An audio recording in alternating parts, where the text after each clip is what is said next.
Ada beberapa kapal tadi Anda melihat sendiri, ada 4 kapal yang sedang melintas di perairan internasional karena ZEE ataupun landas kontinen adalah merupakan perairan internasional di mana merupakan hak lintas damai dari negara-negara yang akan melintas di perairan tersebut. Dari umumnya sudah jelas ya, kita akan hadir di sana, kita tetap melakukan plan kita. Berapa penambahannya Pak kira-kira? Berarti akan ada tambahan apa ya? Ada pasti, udah pasti. Oke. TNI pun pasti ngerapin kekuatan juga. Ya. Tapi dalam kondisi damai memang saya bilang bakal lagi. Kalau itu diganggu baru kita boleh marah. Kalau angkat dia ambil ikan, nah itu baru kita boleh marah. Bisa saya jelaskan bahwa tadi kita menuju ke perairan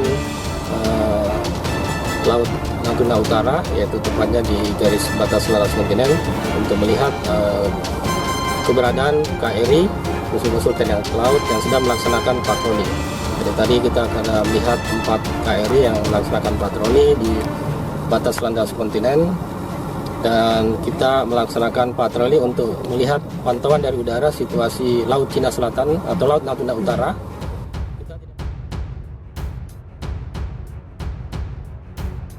Melihat sangarnya alutsista tempur TNI yang dikerahkan ke Natuna untuk pantau kapal China.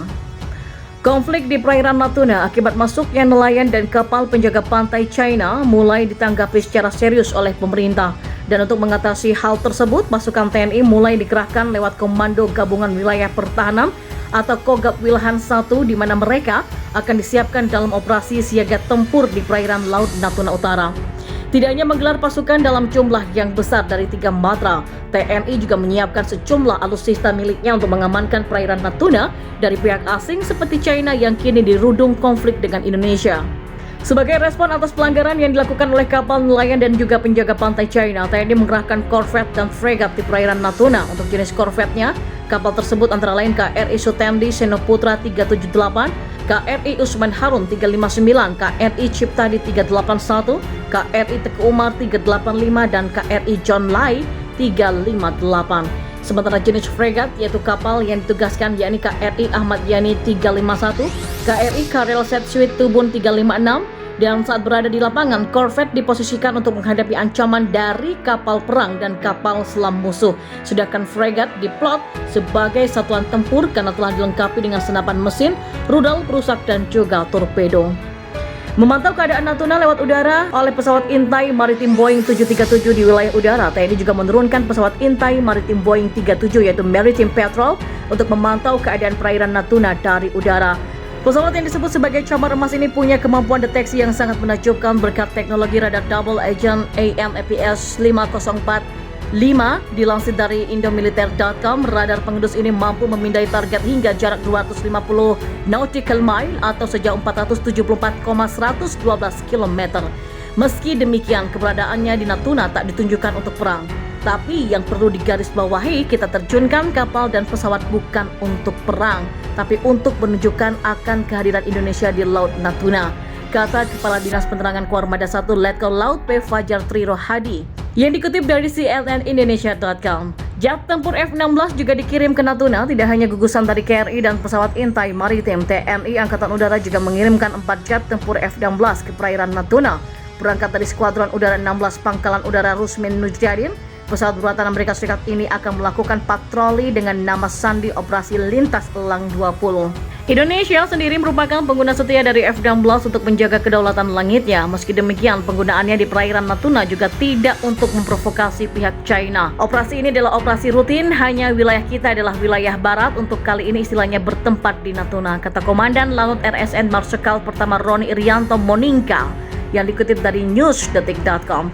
Tidak hanya mengerahkan alutsista miliknya, Satuan Tugas TNI yang berada dalam Komando Gabungan Wilayah Pertahanan atau Kogab Wilhan 1 juga mengerahkan sejumlah prajurit dan pasukan elit dari 3 matra. Dan semoga saja keberadaan mereka di sana bisa memberikan tekanan pada kapal-kapal China agar segera keluar dari perairan Natuna. Militer Indonesia kembali menunjukkan kehebatannya soal alutsista di mata dunia setelah sukses mengembangkan tank botnya. Bahkan tank bot yang diberi nama dengan Antasena tersebut telah sukses menjalani uji coba termasuk uji menembak. Momen ini pun disebut sebagai salah satu kemajuan dalam hal teknologi militer bagi Indonesia. Sebelumnya diketahui TNI Angkatan Darat juga telah menambah satu lagi armada buatan dalam negeri berupa tank kelas medium. Kabar mengenai pengembangan teknologi militer di Indonesia yang cukup pesat itu pun disoroti oleh dunia internasional. Kini kembali Indonesia menjadi sorotan setelah kejutan dunia militer dengan munculnya tank bot atau tank air dengan spesifikasi cukup menakjubkan. Tambahan armada air untuk militer Indonesia ini pun diharapkan akan menambah tingkat keamanan wilayah perairan Indonesia. Dan bukan tanpa alasan, hal itu melihat wilayah Indonesia yang terbagi menjadi belasan ribu pulau, perairan menjadi salah satu perhatian yang cukup serius. Tank bot Antasena telah sukses menjalani serangkaian uji yang diawali dengan sea trial dari dermaga Banyuwangi ke perairan Paiton, Jawa Timur. Dan tank bot kemudian melaksanakan flying test untuk menggunakan senjata utama Cannon 30 mm di lapangan tembak TNI Angkatan Laut Paiton yang disaksikan oleh Dirjen Potan Kemhan Maijen TNI Dadang Hendra Yuda, Dirtek Kindam Dirjen Potan Laksmana TNI Suryanto, Direktur Utama PT Pindad Persero Abraham Mose, Direktur Teknologi dan Pengembangan PT Pindad Persero Adi Bagja, serta didampingi Direktur Konsorsium lainnya. Setelah kegiatan penembakan, tank bot melanjutkan kegiatan sea trial dengan kembali ke dermaga Banyuwangi pada Sabtu 22 Mei 2021. Total jarak tempuh yang dilalui oleh kegiatan ini yakni 170 nautical mile. Tank bot Antasena dapat mengangkut 60 orang personil dan 5 orang kru yang punya kecepatan maksimum 40 knot serta daya jelajah sampai 600 nautical mile. Dilengkapi dengan senjata utama RCWS Cannon kaliber 30 mm dan 2 senapan mesin 12,7 mm.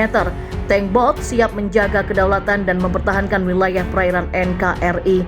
Tank bot diharapkan dapat mendukung TNI dalam melakukan operasi rawa, laut, sungai dan pantai atau RALAS Suntai, serta tugas penjagaan laut dan pantai atau Sea and Coast Guard. Tank bot Antasena merupakan program Kementerian Pertahanan RI yang dilaksanakan oleh konsorsium di mana PT Pindad Persero menjadi lead integrator bekerjasama dengan PT Lundin Industri Invest, PT Land Industri Persero dan PT Harif. PT Pindad sebagai perseroan terbatas milik negara dibentuk pada tahun 1983. Pindad juga aktif memproduksi berbagai alutsista untuk kebutuhan TNI, Polri dan juga telah mengekspor sejumlah produk unggulannya seperti amunisi, senjata dan kendaraan tempur di pasar global.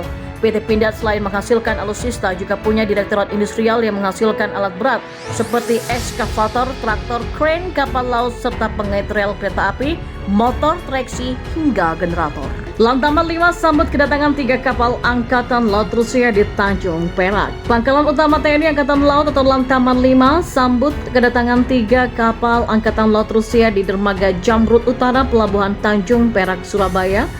Senin 3 kapal Rusia pun yaitu Admiral Pantilif, Varyak dan juga Pechenga. Kapal Angkatan Laut Rusia itu tiba di Tanjung Perak dalam rangka Development of Military Cooperation Refill of Stock di Surabaya. Dan saat menyambut kedatangan kapal tersebut hadir Asisten Operasi dan Talaman 5 Kolonel Laut P. Bimo Sutopo bersama beberapa pejabat terkait lainnya. Direncanakan 3 kapal Angkatan Laut Rusia ini akan berada di Tanjung Perak hingga 17 Desember 2021 mendatang guna melaksanakan pengisian bekal logistik sebelum melanjutkan kembali pelayarannya.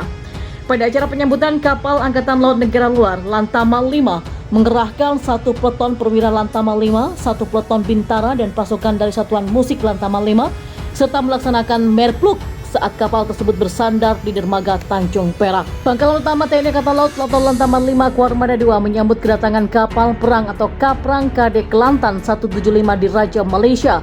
Kaprang yang dikomandai CDR Amron bin Sawat itu tiba dan sandar di dermaga Jamrud Utara Pelabuhan Tanjung Perak, Surabaya pada Jumat kemarin. Kaprang KD Kelantan 175 di Raja Malaysia merupakan kapal dengan panjang 91,1 meter, lebarnya 12,80 meter, dan kedalaman 3,4 meter dengan berat 1.850 ton. Kapal dengan tipe Meko 100 RMN ini punya kecepatan 24 knot atau 44 km per jamnya buatan Jerman. KD Kelantan juga menggunakan Combat System Atlas Electronic COSIS 110M1 or Argos Integrated Platform Management System CAA, short